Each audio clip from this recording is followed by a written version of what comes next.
السلام علیکم، south Punjab digital کے ساتھ میں ہوں آپ کا میزبان محمد اکمل۔ پاکستان کا بزدل، بیوقوف، بے شرم دشمن بھارت کی جانب سے پاکستان پر جو حملہ کیا گیا تھا، یہ حملہ انڈیا کو کتنا مہنگا پڑ رہا ہے کہ انڈیا نے یہ جو آپریشن لانچ کیا تھا، سندور آپریشن،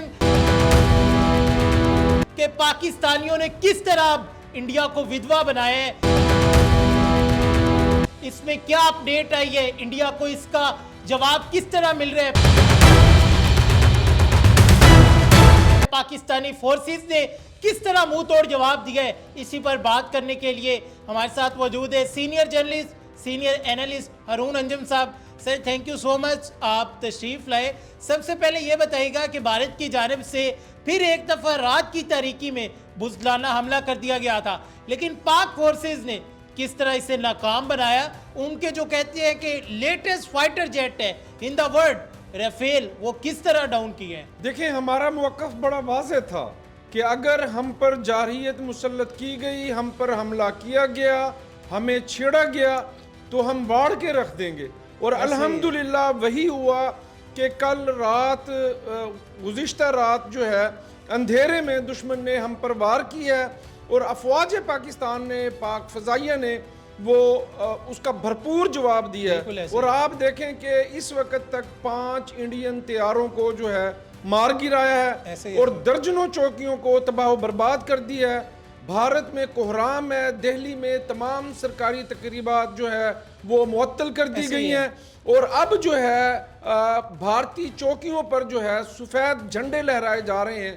اور انتہائی افسوس کی بات یہ ہے کہ مودی نے جو اس کی شروع ہی سے وہ ایک دہشت گرد ہے، وہ قاتل ہے، اور اس نے جو ہے پاکستان میں مرید کے مظفر آباد، بہاولپور میں مساجد پر حملہ کیا ہے، جو کہ انتہائی شرمناک اور افسوسناک ہے۔ سر اب پاکستان ان کے ساتھ کرنے کیا والا ہے، انڈیا کے ساتھ ہونے کیا والا ہے، کیا حشر نشر ہوگا ان کا، انڈیا دنیا کے نقشے پہ رہے گا؟ دیکھیں، ہم نہیں چھوڑیں گے، ہم نہیں چھوڑیں گے۔ جس طریقے سے پاکستان نے ریسپونڈ کیا ہے، پوری دنیا کا میڈیا اس کو سمجھ رہا ہے بات کو، کہ بھارتی حملے کے مقابلے میں جس اگریسو طریقے سے پاکستان کی فضائیہ نے ریسپونڈ کیا ہے، وہ بھارتی حملے سے کہیں زیادہ پاکستان کا رد عمل سخت تھا۔ ابھی D G I S P R نے پریس کانفرنس کی ہے، اور انہوں نے کہا ہے کہ انہوں نے پہلے بھی کہا تھا کہ اگر یہ جنگ تم نے شروع تم کرو گے اور اس کا اختتام ہم کریں گے۔ اور ابھی D G I S P R صاحب نے جو تازہ ترین صورتحال ہے اس پر پریس کانفرنس کی ہے، اور انہوں نے کہا ہے کہ آغاز تم نے کیا ہے، اس کے اختتام کا تعین ہم کریں گے، اور ہم تمہیں درست وقت پر درست جگہ اس کا جواب دیں گے، اور آپ ہمارے جواب کا انتظار کریں۔ سر بالکل ایسے ہی جواب ملے گا۔ اس میں یہ بتائیے گا، انڈیا کی جانب سے جو ڈیمز ہیں ان پر بھی حملہ کیا گیا ہے، جو معصوم بچے ہیں ان پر حملہ کیا گیا ہے، یہ تو کہیں پہ الاؤ ہی نہیں ہوتا۔ جنگ میں یہ چیزیں ہوتی ہے کہ جو بچے ہیں ان پہ کون حملہ کرتے ہیں اس طرح؟ 3 سال کی بچی احمد پور شرکیہ بے بہاولپور میں موجود تھی، وہ بیچاری پہ حملہ ہوتا ہے، وہ اس دنیا فانی سے کوچ کر جاتی ہے۔ دیکھیں، سب سے شرمناک پہلو یہ ہے کہ سول آبادیوں کو نشانہ بنایا گیا، بالکل ایسے ہی ہے، مساجد کو نشانہ بنایا گیا ہے۔ یہ سب سے افسوسناک پہلو ہے۔ رات کے اندھیرے میں الحمدللہ پوری پاکستانی قوم متحد ہے، افواج پاکستان کے شانہ بشانہ ہے۔ پورے پاکستان میں، آزاد کشمیر میں نعرہ تکبیر، اللہ اکبر کے نعرے گونج رہے ہیں، اور افواج پاکستان زندہ باد کے نعرے لگ رہے ہیں۔ ہم نے واضح الفاظ میں کہا تھا، پوری دنیا کو ہم نے انگیج کیا، ان کو اپنے موقف سے آگاہ کیا۔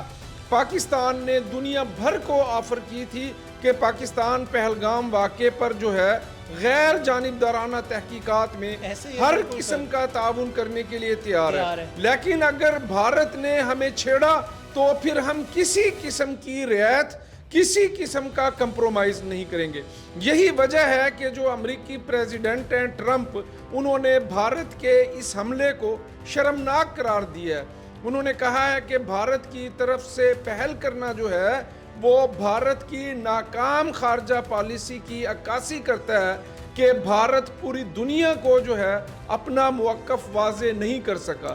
چائنا نے بھی اس پر افسوس کا اظہار کیا ہے پوری دنیا اس وقت پاکستان کے ساتھ ہے، پاکستان کے موقف کے ساتھ ہے. یہ جنگ بھارت نے مسلط کی ہے. انہوں نے پاکستان میں سویلین آبادی کو، ہماری مساجد کو نشانہ بنایا ہے، اور پاک فضائیہ جس مؤثر طریقے سے بہترین انداز کے ساتھ جو ہے بھارتی طیاروں کو منہ توڑ جواب دے رہی ہے، ان کو گرا رہی ہے. پوری پاکستانی قوم کو جو ہے اپنی فضائیہ پر، اپنی بری فوج پر، اپنی بحری فوج پر فخر ہے. بھارت کے پاس ابھی بھی وقت ہے. خدا نہ خواستہ اگر اس نے اس معاملے کو اس سے زیادہ بڑھایا تو پھر ہم اپنی بقا کے لیے، اپنے دفاع کے لیے، اپنی سالمیت کے لیے، اپنے شہریوں کی حفاظت کے لیے جو ہے ہم کسی قسم کے سخت فیصلے سے جو ہے دریغ نہیں کریں گے. اچھا سر، اس میں یہ بتائیے گا کہ کشمیر میں بھی حملہ کیا گیا ہے، وہاں پہ بھی ایک مدرسے کو ٹارگٹ کیا گیا ہے، وہاں پہ بھی مقدس جو جگہ تھی اسے ٹارگٹ کیا گیا ہے. تو یہ بتائیں کہ اب جو مقبوضہ کشمیر ہے وہ بھارت کے پاس رہے گا، کتنی دیر رہے گا؟ دیکھیں انشاءاللہ تعالی جو ہے پاکستان کو فتح نصیب ہوگی انشاءاللہ. اور پاکستان کا جو موقف ہے اور جو ہمارے کروڑوں پاکستانیوں کا جذبہ ایمانی ہے اور ہم اپنی افواج کے ساتھ ہیں، تو بھارت نے اگر اس سے زیادہ کوئی سخت قسم کی جارحیت مسلط کی تو ہم جو ہے ہمارے وزیر دفاع، ہمارے وزیر اعظم میاں محمد شہباز شریف، افواج پاکستان کے ترجمان جو ہے وہ پوری دنیا پر واضح کر رہے ہیں کہ ہمارے ساتھ زیادتی کی گئی ہے، ہم پر جنگ مسلط کی گئی ہے، اور ہم اب کسی صورت بھی پیچھے نہیں ہٹیں گے انشاءاللہ. سر، ساؤتھ پنجاب ڈیجیٹل کو ٹائم دینے کا بہت شکریہ. بہت شکریہ. Senior journalist, senior analyst Haroon Anjum sahab ہمارے ساتھ موجود تھے. آپ نے ان کی زبانی تمام تر انفارمیشن جانی. انہوں نے بڑا واضح کہا ہے کہ ہم حملہ نہیں چاہتے تھے، ہم جنگ نہیں چاہتے تھے، لیکن تم نے مسلط کی ہے. خدا کی قسم تمہیں واڑ کے رکھ دیں گے، تمہیں پتہ نہیں چلے گا تمہارے ساتھ ہونے کیا والا ہے کہ چند ہی گھنٹوں میں انڈیا دنیا کے نقشے سے نیست و نابود ہونے والا ہے کہ تمہیں پتہ نہیں چلے گا. انڈیا کے تو یہ حالات ہیں کہ اس ٹائم لوگ اپنے گھروں سے باہر نہیں نکل رہے کہ ہمارے تو رافیل ڈاؤن ہو گئے ہیں، تو ہمارا کیا اشر نشر ہونے والا ہے. تو یہ جنگ تم نے شروع کی ہے. ہمارے D G I S P R Ahmed Sharif sahab نے پہلے کہا تھا کہ ہم تیار ہیں، آزمانا نہیں، لیکن تم لوگوں نے آزمایا ہے. تمہاری اب کئی پشتیں یاد رکھیں گی کہ ہم نے کس قوم کو للکارا ہے. اپنے میزبان محمد اکمل کو دیجیے اجازت. اللہ نگہبان.